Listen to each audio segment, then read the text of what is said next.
So I just got done consulting with a speech language pathologist from Dubai on a client that she has who has childhood apraxia speech, and she asked me this question, which I think people would be surprised at the answer to. She asked, should our focus, or should her focus, because it's her client, should her focus be on expanding the number of words that the child has or expanding the sound repertoire? And my answer was neither. With childhood apraxia speech, what we're doing is we are taking a sound and syllable inventory, and then we're creating a target word list based on what they had given us from the evaluation.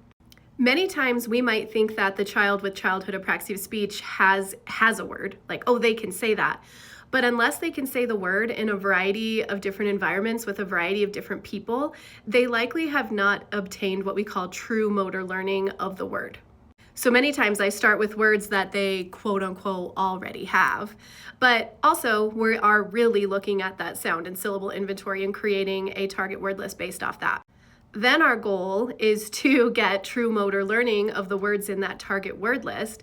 And then even when they can say words on their target word list and they seem to be generalizing, then the work doesn't stop there. We are combining the words on their target word list while expecting them to maintain articulatory accuracy through what we call the movement gesture.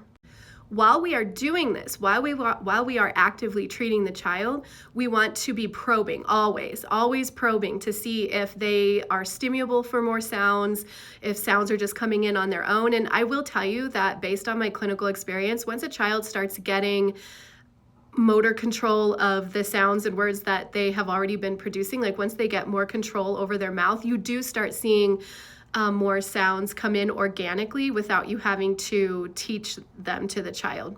So while sounds come in more organically, then you're probing for that, and if they do, you're adding a word or words or some movement gesture to their target word list.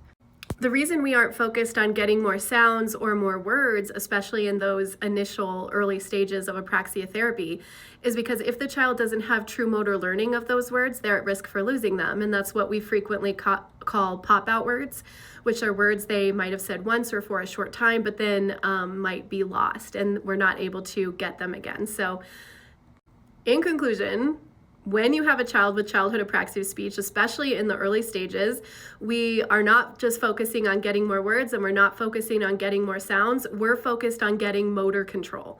And we're getting motor control by using a small set of functional target word lists. My name is Laura Smith. I specialize in motor speech disorders in Denver, Colorado. And if you're interested in this content, like and follow for more.